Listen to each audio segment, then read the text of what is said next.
নমস্কার। শুরু করছি সেই সময় উপন্যাসের ১৪৫তম পর্ব। বিধবা বিবাহের প্রচলন করবার সঙ্গে সঙ্গে স্ত্রী শিক্ষা বিস্তারের জন্য আপ্রাণ চেষ্টা চালিয়ে যাচ্ছিলেন বিদ্যাসাগর। অকস্মাৎ তাতে বাধা পড়ল।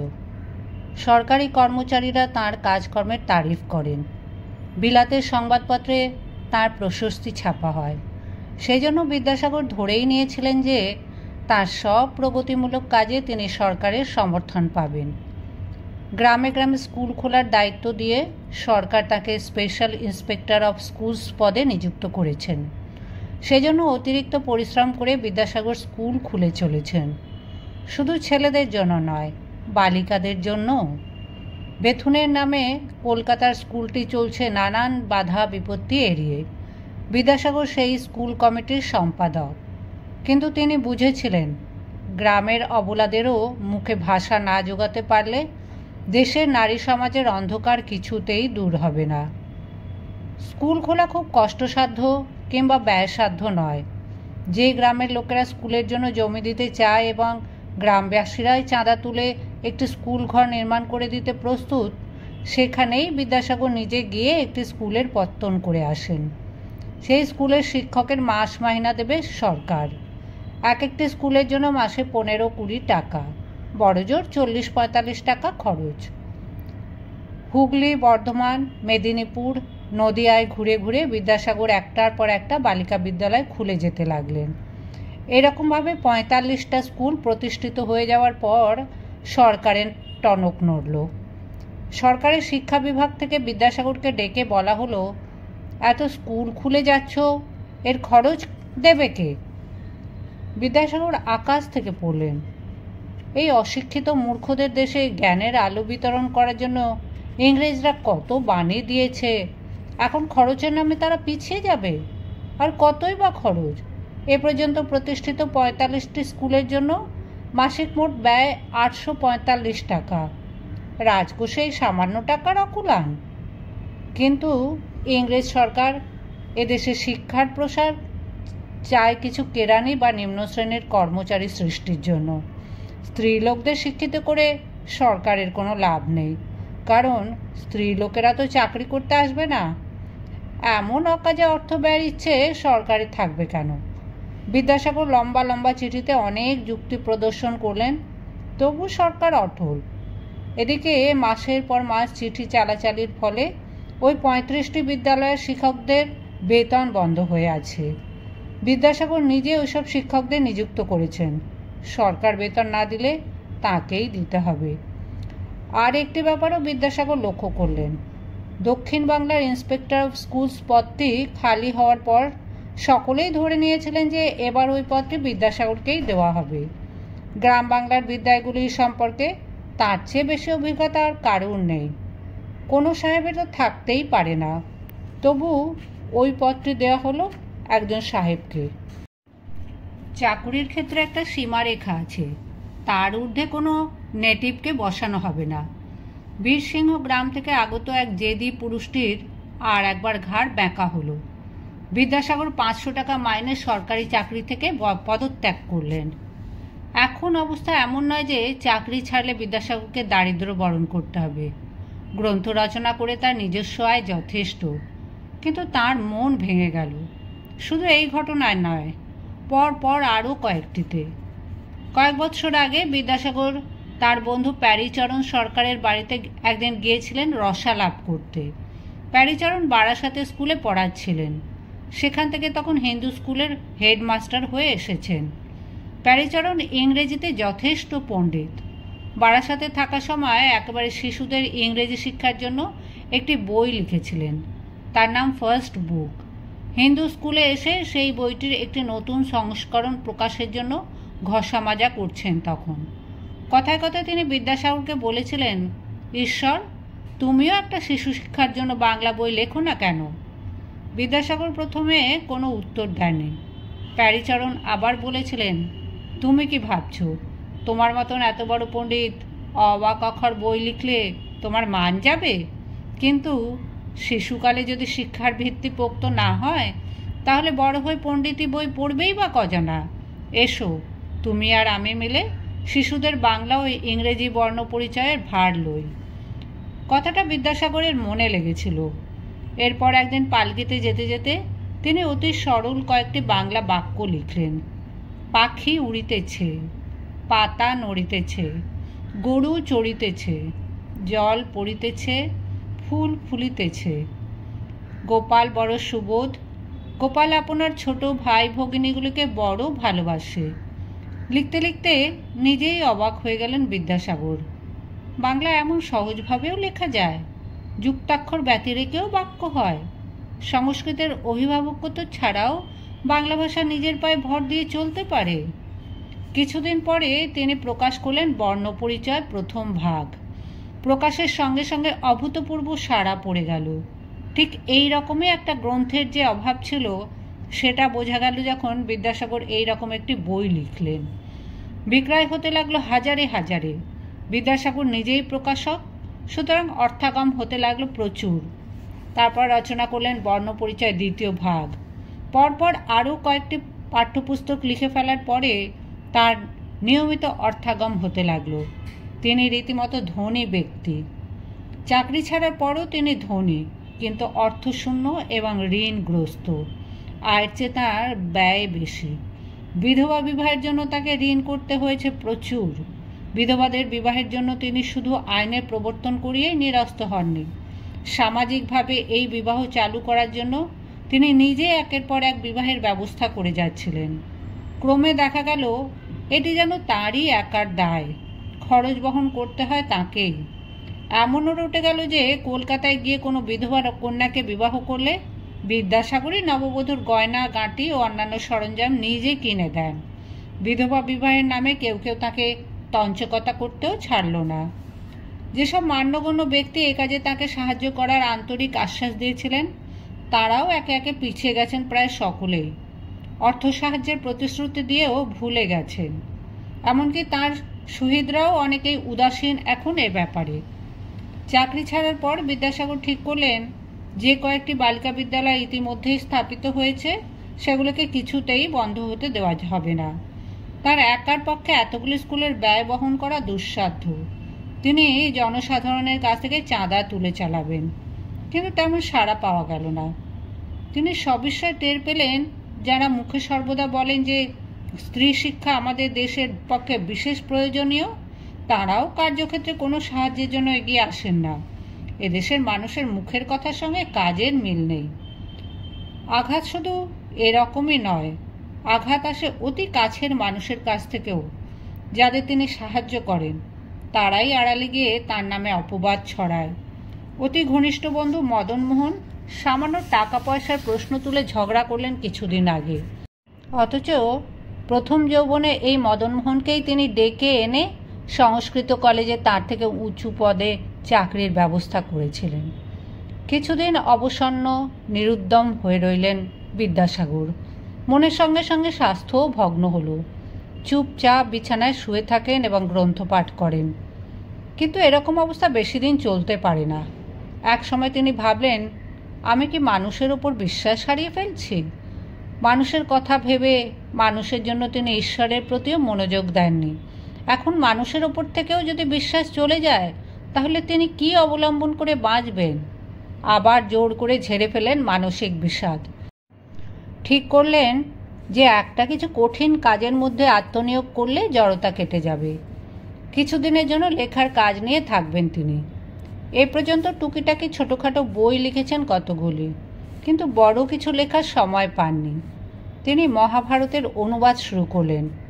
এটি শেষ না করা পর্যন্ত থামবেন না। মহাভারতের কিছু কিছু অনুবাদ করে তত্ত্ববোধিনী পত্রিকায় প্রকাশের জন্য পাঠাচ্ছেন।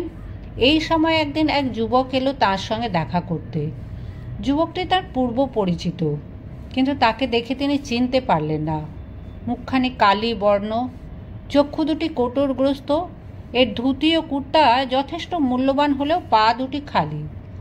বিদ্যাসাগর জিজ্ঞেস করলেন, তুমি কে হে বাপু? যুবকটি বলল, গুরুদেব, আমায় বিস্মৃত হয়েছেন? আমি নবীন কুমার সিংহ। বিদ্যাসাগর নাম শুনে ভ্রু কুঞ্চিত করে রইলেন। তার ক্রোধের সঞ্চার হলো। এইসব অস্থির মতে ধনীর দুলালদের সঙ্গে তিনি কোনো সংস্রব রাখতে চান না। এই নবীন কুমার সিংহ অত্যুৎসাহ নিয়ে একসময় তাঁর পাশে এসে দাঁড়িয়েছিল। প্রথম প্রতিটি বিধবা বিবাহের অনুষ্ঠানে সে নিজে উপস্থিত থাকত। প্রতিটি বিবাহে সে 1,000 টাকা সাহায্য করবে এমন ঘোষণা করেছিল সংবাদপত্রে। তারপর হঠাৎ ভোঁ-ভাঁ, আর তার কোনো সন্ধান পাওয়া যায়নি। 1,000 টাকা দূরে থাক, এক পাই পয়সা দিয়েও আর সাহায্য করে না। অন্যান্য বনিয়াদি ঘরে ছোকরাদের মতন এরও যে পাখা গজিয়েছে এবং উঠতে শিখেছে, সে সংবাদ একটু একটু কানে এসেছে তার। যতই মুখে আদর্শের বুলি ওয়াউড়াক, রক্তের দোষ যাবে কোথায়? সুরা আর বারনারী ছাড়া এরা বাঁচতে পারে না। অপ্রসন্ন মুখে তিনি বললেন, চেহারা দেখে চিনবার উপায় নেই, তবে নাম শুনে চিনেছি। তবে আমি তোমার গুরু হলাম কিসে? তোমার মতন 2-4টে চেলা দেখলেই লোকে টের পেয়ে যাবে আমি কি দরের গুরু। নবীন কুমার বলল, আমি আপনার অতি অযোগ্য শিষ্য। আমি কি আপনার চরণার বিন্দু একবার স্পর্শ করতে পারি? বিদ্যাসাগর বললেন, যদি ব্রাহ্মণকে প্রণামের মতি থাকে তবে করতে পারো। উপবিষ্ট অবস্থায় প্রণাম গ্রহণ করতে নেই বলে বিদ্যাসাগর উঠে দাঁড়াতে যাচ্ছিলেন। তার আগেই নবীন কুমার একেবারে তার পায়ের ওপর ঝাঁপিয়ে পড়ে বলল, আমি পাপী, আমি অপবিত্র। হু হু করে কাঁদতে লাগলো সে। বিদ্যাসাগর এরকম কান্নাকাটি খুবই অপছন্দ করেন। অপরকে অশ্রু বিসর্জন করতে দেখলেই তার চক্ষু সজল হয়ে আসে। এই তার এক মহা দুর্বলতা। এই বিলাসী উচ্ছৃঙ্খল যুবকটিকে তিনি অপছন্দ করেন। তবে এর কান্না দেখে তাকে কাঁদতে হবে, এক জ্বালা। তিনি অন্যদিকে মুখ ফিরিয়ে বললেন, ওঠো, উঠে বসে যা বলতে চাও বলো। আমি কোনো মানুষকেই অপবিত্র মনে করি না।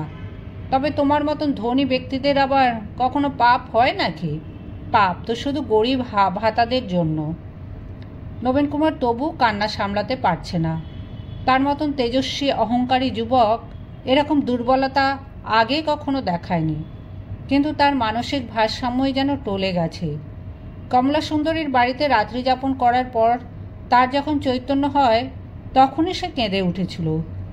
নিজের কাছে নিজের এমন নিদারুণ পরাজয় সে সহ্য করতে পারেনি। সেদিন বাড়ি ফেরার পথেই সে সংকল্প নিয়েছিল সে আত্মহত্যা করবে। প্রায় 10 দিন সে নিজেকে বন্দি করে রেখেছিল নিজের শয়নকক্ষে। বাইরের কারুর সঙ্গে দেখা করেনি। জননী কিংবা পত্নীর অনুরোধে সামান্য কিছু আহার মুখে তোলার ভান করেছে মাত্র। সে আত্মনিগ্রহের চরম দেখতে চেয়েছিল। ক্রমশই বেড়ে উঠছিল তার জেদ। সে ভেবেছিল আত্মহত্যাই তার একমাত্র পরিণতি হতে পারে। নির্জন দুপুরে সে চুপি চুপি বেরিয়ে গিয়ে ঝাঁপ দিয়েছিল তাদের গৃহের পেছনের দিকে পুকুরে। সন্তরণ জানে না সে। জলের গভীরে তলিয়ে যেতে যেতে বুক ফাটা যন্ত্রণার সঙ্গে সঙ্গে সে তৃপ্তিতেও বলতে চেয়েছিল, আমার শাস্তি শুধু আমি নিজেই দিচ্ছি, আর কেউ না। অবশ্য পরম বিশ্বস্ত এবং সদা অনুগামী দুলালচন্দ্র তাকে ঠিক সময় দেখতে পেয়ে জলে লাফিয়ে পড়ে এবং উদ্ধার করে আনে। নবীন কুমার দুলালচন্দ্রকে 5 বার চপেটাঘাত করে বলেছিল, আমার হুকুম ছাড়া তুই কেন আমাকে তুলেছিস হারামজাদা? এরপর সে একদিন দুপুরে বাবার আমলের পুরনো কেলভিন কোম্পানির একটি পিস্তলে গুলি ভরে তার নলটি নিজের গলায় ঠেকে ট্রিগার টেনে দেয়। বহুকাল অব্যবহৃত পিস্তলটি নিজেই ফেটে যায় বিকট শব্দ করে। নবীন কুমারের 2টি আঙুল কিছু জখম হয় মাত্র। 2 বার প্রাণে বেঁচে যাওয়ার নবীন কুমার প্রাণহননের চেষ্টা থেকে বিরত হয় বটে, কিন্তু বিচ্ছিন্ন হয়ে যায় সামাজিক জীবন থেকে। মুলুকচাঁদের আখড়ায় সে আর কখনো পদার্পণ করেনি। তার বন্ধুরা তাকে কতবার এসে ডেকে ডেকে ফিরে গেছে, কিন্তু সে দেখা করেনি কারুর সঙ্গে। কিছুক্ষণ শুয়ে থাকলেই তার চোখে সেই দৃশ্যটি ভেসে ওঠে। স্থূলকায়া কমলা সুন্দরী অতিশয় কাতরভাবে আকুলি বিকুলি করে কাঁদছে। ওগো, আমায় ছুঁয়ো নি, আমায় ছুঁতে নেই, আমি যে তোমার মায়ের মতন। আর নেশার ঝোঁকে দিক বিদিক জ্ঞানশূন্য নবীন কুমার তাকে আলিঙ্গন করে জড়িত স্বরে বলছে, নাচ দেখাবে না? নাচ, শুয়ে শুয়ে নাচ। প্রতিবার দৃশ্যটি মনে পড়লে ঘৃণায় তার শরীরে একটা ঝাঁকুনি লাগে। এক বিগত যৌবনা বারবণী তার দুঃসিত শয্যায় রাত্রি যাপন করতে হয়েছে তাকে। লোক পরম্পরায় সে জেনেছে যে ওই স্ত্রীলোকটি ছিল তার পিতা রক্ষিতা। সহ্য হয় না, কিছুতেই সহ্য হয় না। এজন্য সে কারোকে দোষ দিতে পারে না নিজেকে ছাড়া। হরিশকে সে দায়ী করতে পারে না কিছুতেই, কারণ হরিশ কোনোদিন নিজে থেকে তাকে ডাকেনি। তাছাড়া নিজের কাজের সময় ঠিক সে উঠে যেতে পারে, তার মতন গা ভাসিয়ে দেয়নি। 4-5 মাস এই অবস্থায় কাটিয়ে দিয়েছে নবীন কুমার। গ্রন্থপাঠ করে সে মন ভোলাতে চেয়েছে। তারপর শুরু হলো একাকিত্বের যাতনা। তার পাপের কথা সে কারুকে জানাতে চায়, কিন্তু কাকে? ক্যাথলিকরা যেমন গির্জায় গিয়ে সব কথা উজাড় করে দিতে পারে, সেই রকমভাবে বারবার একটি নামে মনে পড়ছিল তার, কিন্তু তার কাছে আসতে ভয় পাচ্ছিল সে। শেষ পর্যন্ত বুঝল যে ওর কাছে যাওয়া ছাড়া গতি নেই। এতদিন পর বাড়ির বাইরে এসে নবীন কুমার অনুভব করল যে মানসিক বৈকল্যের প্রভাব তার শরীরের উপরেও পড়েছে। চলতে গেলে তার পা কাঁপে, মস্তিষ্কের মধ্যে ঝিমঝিম শব্দ। কয়েক বছর আগে সে গুরুতরভাবে পীড়িত হয়ে পড়েছিল, তখন তার বাঁচার জন্য ব্যাকুলতা ছিল প্রবল। এবারে সে স্বেচ্ছায় মৃত্যু কবলিত হতে গিয়েছিল। এখনও সে জীবন সম্পর্কে বিতরাগ। জুড়ি গাড়িতে ওঠার অনেক পরে দেখল যে তার 2 পায়ে 2 রকম পাটের জুতো। বিদ্যাসাগর তার হাত ধরে টেনে তুলে বললেন, তোমার শরীরের এই অবস্থা হয়েছে কেন? বেশ দিব্যকান্তি ফুটফুটেটি ছিলে, কি পাপ করেছ তুমি শুনি? অশ্রু সংবরণ করে নবীন কুমার স্থির হয়ে দাঁড়াবার চেষ্টা করল। তখনও তার শরীর কাঁপছে। বিদ্যাসাগর বললেন, বসো, শান্ত হও। নবীন কুমার তারপরও কিছুক্ষণ চুপ করে রইল। চক্ষু শুষ্ক হবার পর ধীর স্বরে সে বলল, আমাকে শাসন করার কেউ নেই। আমি স্বেচ্ছাচারীর মতন চলতে পারি। আমি কুপথে যাই না, সুপথে যাই, সে ব্যাপারে আমি সম্পূর্ণ স্বাধীন। কিন্তু আমি আমার মনকে নিজের বশে রাখতে পারিনি, এই আমার পাপ। এই নবীন যুবকটির কথা শুনে বিদ্যাসাগর খানিকটা সকৌতুক বিস্ময় অনুভব করলেন। এই রকম কাঁচা বয়সের অধিকাংশ যুবকই তো নিজের মনকে সবশে রাখতে পারে না। হে আর নতুন কথা কি? সদ্য সাবালকত্ব প্রাপ্ত হয়ে বিপুল সম্পত্তির অধিকারী হয়েছে। এদের পেছনে অজস্র ইয়ার বক্সি মোসাহেব জুটে যায়, তারপর মুন্ডুটি চিবিয়ে খায়। তিনি বললেন, পুরস্কার থাকলেই মনকে নিজের বশে রাখা যায়। এ ব্যাপারে আমি তোমাকে কি প্রকারে সাহায্য করতে পারি বলো তো বাপু? আমার মতন ব্যক্তি কি জীবন ধারণের প্রয়োজন আছে? আমি মরতেও রাজি আছি, যদি আপনি বলেন। আমি বললেই মরবে? এ যে বড় বিষম কথা। কেন মরবে কেন? কি এমন গর্হিত কাজ করেছ? তোমার মতন যুবকের কোনো দিকেই কোনো অভাব নেই, তোমার মৃত্যু চিন্তা, এ তো ভারী আশ্চর্যের। আমায় কেউ সুরাপান করতে নিষেধ করেনি।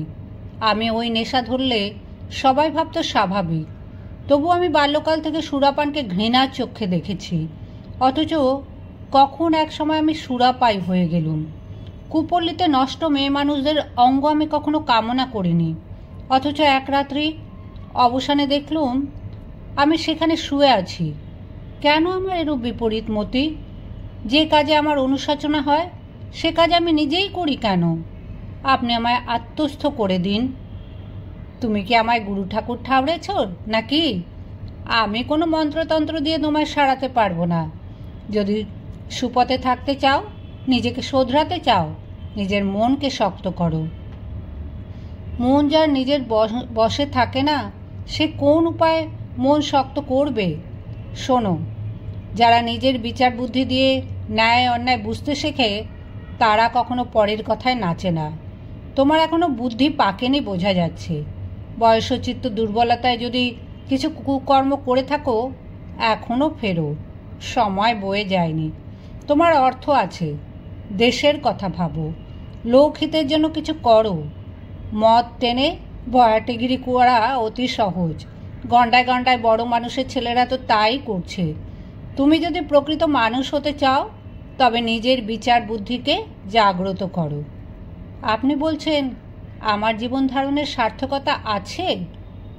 কোনো সৎ কাজ করতে পারলেই জীবন ধারণ সার্থক হয়। তুমি তো 2-1খানা বই লিখেছিলে, সেদিকেই আবার মন দাও। সামান্য গ্রন্থ রচনায় আমার আর আগ্রহ হয় না। গত পরশু থেকে আমি অন্য একটা কথা ভাবছি। আমি যদি সম্পূর্ণ মহাভারত বাংলাতে অনুবাদ করি, তাতে কি আমার পাপস্খলন হতে পারে? মুসলমানরা পুণ্য অর্জনের জন্য কোরআন নকল করে, আমিও যদি সেই মতন। বিদ্যাসাগর নবীন কুমারকে আপাদ মস্তক দেখলেন একবার। তার ওষ্ঠে হাস্য ফুটে উঠল। সদ্য গুম্ফরেখা দেখা দিয়েছে এই যুবকের। এ সমগ্র মহাভারত অনুবাদ করবে? বলে কি? কি বললে? তুমি মহাভারত হাতে লিখে নকল করবে, না বাংলায় রূপান্তরিত করবে? বাংলা গদ্যে সমগ্র মহাভারত রচনা করব। তুমি সমগ্র মহাভারত পড়েছ? জানো সে গ্রন্থখানি কত বিশাল? আগে বাল্যকাল থেকেই মহাভারত গ্রন্থ আমার বড় প্রিয়। কাশিদাস নয়, মহাত্মা ব্যাসদেব বিরচিত যেটি। সম্প্রতি গত কয়েক মাসে গৃহবন্দী থাকাকালীন আমি আবার আদ্যপান্ত ওই গ্রন্থ পাঠ করেছি। এ কাজ বিপুল পরিশ্রম সাধ্য আমি জানি, কিন্তু এই শ্রম আমার প্রাপ্য। বিদ্যাসাগর উচ্চ হাস্য করে উঠলেন। কয়েক মাস ধরে তিনি নিজেও মানসিক অবসাদে ভুগছিলেন। তা কাটিয়ে ওঠার জন্যই তিনি মহাভারত অনুবাদে প্রবৃত্ত হয়েছিলেন। এই যুবকও সম্পূর্ণ অন্য কারণে কিছুদিন যাবৎ মনোযোগী। সেই অবস্থা থেকে উদ্ধার পাওয়ার জন্য এও মহাভারত অনুবাদের কথা চিন্তা করেছে। এই আকস্মিক মিলটি কৌতুকজনকই বটে। আরও কিছুক্ষণ নবীন কুমারের সঙ্গে এ বিষয়ে কথা বললেন বিদ্যাসাগর। তারপর তাকে বললেন, সপ্তাহ খানেকের মধ্যে সে যেন কয়েক পৃষ্ঠা অনুবাদ করে এনে দেখায়। সেই লেখা দেখে তিনি নবীন কুমারের আন্তরিকতা বিচার করতে পারবেন। এক সপ্তাহ লাগলো না। দুদিন পরেই নবীন কুমার সঙ্গে নিয়ে এলো স্বরচিত 3 পৃষ্ঠা বাংলা মহাভারত। বিদ্যাসাগর মনোযোগ সহকারে পৃষ্ঠা 3টি পড়লেন কয়েকবার। তারপর বললেন, তুমি তো সত্যিই বড় বিস্ময়কর ছোকরা দেখছি। তোমার রচনায় কয়েকটি ভ্রম আছে। 3 জায়গায় তুমি শ্লোকের ঠিক মতন অর্থ অনুধাবন করতে পারোনি। স্পষ্টই বোঝা যায় তোমার সংস্কৃত জ্ঞান তেমন নেই, কিন্তু তোমার বাংলা গদ্য ভাষাটি তো বড় চমৎকার। যেমন সাবলীল তেমনই ঝঙ্কারময়। অপরাপর লেখকদের রচনা আমি পড়ে দেখেছি, এমন গদ্য ভাষা সহসা চোখে পড়ে না। এরকম প্রাঞ্জল অনুবাদ লোকে আগ্রহের সঙ্গে পাঠ করবে। তুমি সত্য বলছো, তুমি সম্পূর্ণ মহাভারত অনুবাদ করবে? নবীন কুমার বলল, আপনার পা ছুঁয়ে শপথ করতে পারি। বিদ্যাসাগর বললেন, উত্তম কথা। তুমি এ কাজ একা কিছুতেই পারবে না। সংস্কৃত উত্তম রূপে না জানলে তোমার সারা জীবনের পরিশ্রমেও কোনো কাজ হবে না। তোমার অর্থ আছে, কিছু পণ্ডিত নিযুক্ত করো। আমি সেরকম কিছু পণ্ডিত ঠিক করে দিতে পারি। তাদের দিয়ে সংস্কৃত শ্লোকগুলির সঠিক অর্থ নির্ণয় করিয়ে নেবে, কিন্তু ওদের ওই অং বংওয়ালা বাংলা গদ্য চলবে না। তোমার এই সুন্দর ভাষায় সেই রূপ দাও। নবীন কুমার বলল, আপনি যেরকম বলছেন সেই রকম হবে। বিদ্যাসাগর বললেন, দেরি না করে কাজে লেগে যাও অবিলম্বে। লঘু আমোদ ছেড়ে তুমি এই কঠিন কর্মে নিযুক্ত হলে তোমার উপকার হবে, এবং তা আমারও আহ্লাদের বিষয় হবে। সেজন্য আমি নিজেই মহাভারতের যে অনুবাদ শুরু করেছিলুম তা বন্ধ করে দিলুম। তোমার মহাভারতই দেশে প্রচারিত হোক। নবীন কুমার বলল, আপনি মহাভারতের রূপান্তর শুরু করেছিলেন? আমি জানতুম না। তবে তো আমার। বিদ্যাসাগর বলেন, আমি অল্পই করেছি, সেখানেই ক্ষান্ত হব। ভালোই হলো, আমি অন্য কাজে মন দিতে পারবো। তোমার ভয় নেই, আমি মধ্যে মধ্যে তদারক করে আসবো তোমার অগ্রগতি। আমার যেটুকু সাধ্য তা দিয়ে তোমার সাহায্য করতে বিরত হব না।